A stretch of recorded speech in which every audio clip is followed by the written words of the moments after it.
There she is. Greetings to President McGahead, faculty, alumni, and the class of 2016. A special thanks to parents, friends, and all of the loved ones who helped to make this accomplishment possible.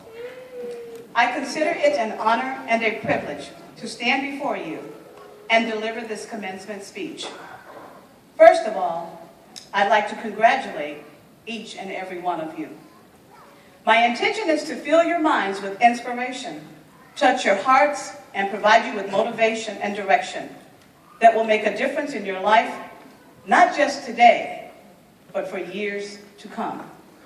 It is a known fact that instruction informs us, but stories remind us. With that being said, I'd like to tell you a story. It is the summer of 1979.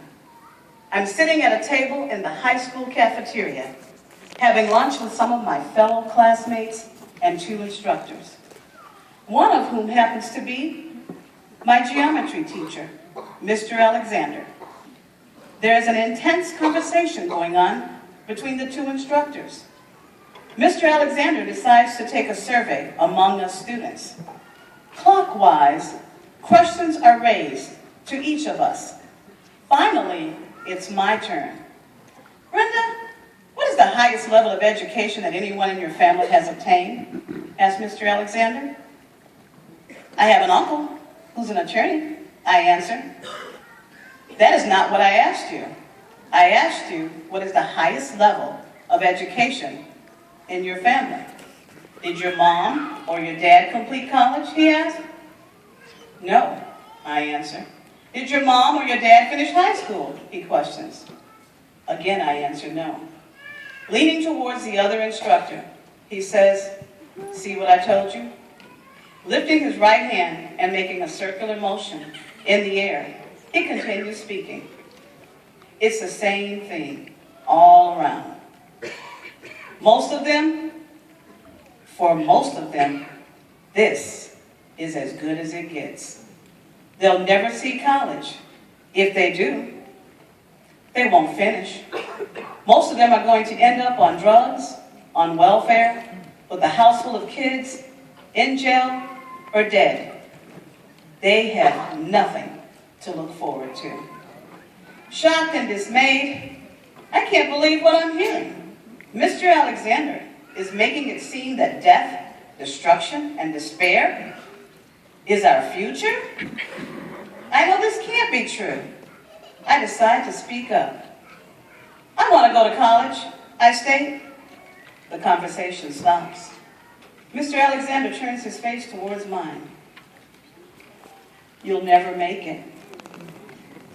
The conversation resumes between the two of them, but I have an uncontrollable fire burning within me to do better, to know better, to have better, and to be better. I refuse to believe that this is as good as it gets. It's the fall of 1981. Tears are rolling down my face as my mother reveals to me that neither she nor my father will co-sign for me to continue college. The words of Mr. Alexander move about in my head like musical chairs on steroids. I beg and plead with my mother to not allow me to slip through the cracks. In the midst of my sniffles, softly I speak. I can't continue college if you don't co-sign for me. You don't understand. I want to be somebody. I want to do something with my life. I want to make my life count. Please help me, please, I cry. My father yells from the other room, do you think you're better than me and your mama? Forget school. Get married and have babies like she did. The decision is final. But I have an uncontrollable fire burning within me to do better, know better, have better, and to be better. I refuse to believe that this is as good as it gets and that I'll never make it. It's the summer of 1990. My job is now more demanding than ever. Several exams and longer hours fill my plate. I'm just barely completing my second semester at school, and again, I have to put my education on hold. But I have an uncontrollable fire burning within me to do better, know better, have better, and to be better. I refuse to believe that this is as good as it gets and that I'll never make it. It's the summer of 2012. I am now 50 years old. Despair, disappointment, and discontentment are among my closest of friends. My cup runneth over. I realize that I need change. I know that if I continue to do the same things that I've always done, I will continue to get the same results. I know that growth demands change. I must change my position. I find myself standing in front of the entrance of National Louis University. I make my way to the enrollment office. It is here that I meet a woman who will utter words that will change the course of my life. Miss Anna Figueroa, an enrollment specialist. One word, the right words, can alter a person's day or change the course of a person's life forever. Words are powerful. They can build or they can demolish. They can inspire and encourage or discourage and destroy. I approach Miss Figueroa's desk, my eyes drowning in tears. I say to her, I need to feel better about myself. I need help. I need change. And I'm not sure where to start. I need to know that this isn't as good as it gets. Because you see, I'm not so sure anymore.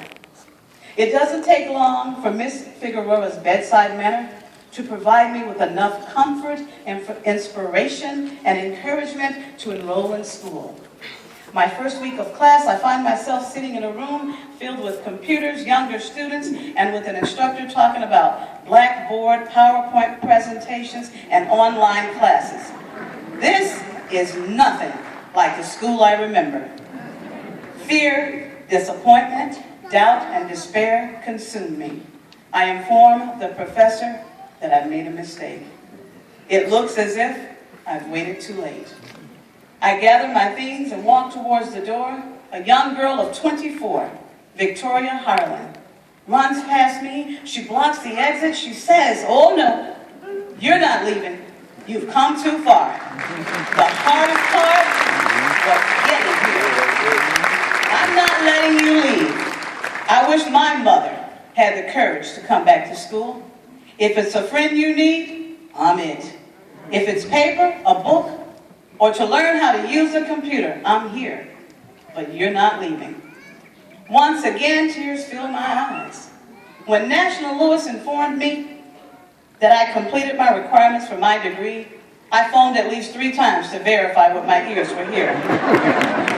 Not once have I regretted returning to school.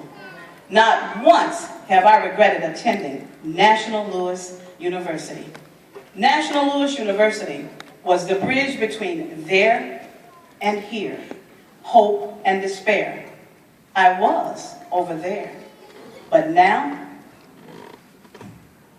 I'm over here. One thing that I know I have in common with every student is that each of us is seeking some form of change. We all want to change something, if only ourselves. Growth demands change. If we don't change, we don't grow. It is within our failures that we learn how to succeed. It is within our struggles that we learn to persevere. You have the key to victory in your possession today. This moment, you're painting memories that will last you a lifetime. This memory, this moment, might be the glue that holds you together when you feel as if you're falling apart. It might be the strong tower that you need to lean upon when you're not feeling so strong. Tuck this memory away in a safe place so you can pull it out when you find that you've strayed the course of hope. You must remember this day tomorrow. You must maintain a spirit of hope. I often compare myself to a cactus, though I'd much rather be compared to a rose. For 28 years, I've worked at a job dominated by men. It hasn't been easy. I was one of only a couple of women for years. Though difficult, 28 years later, I am a survivor. I am victorious. As with many of you, it took endurance, perseverance, and an I can attitude to get here, but we are here. I look in the mirror and I say to myself, I am that cactus in the desert who has persevered her right to reside in the desert and exhibit life. Remember that you are a victor and not a victim. Life is going to present you with obstacles and stumbling blocks along the way, but remember that you have the ability, you have the power to turn those obstacles and stumbling blocks into stepping stones and opportunities. You have the power of choice. You decide if the glass is half full or half empty. And for the instructor who told me I'd never make it, it took a while. But I have now completed my master's degree, and I'm getting ready to begin my PhD. And this is as good as it gets.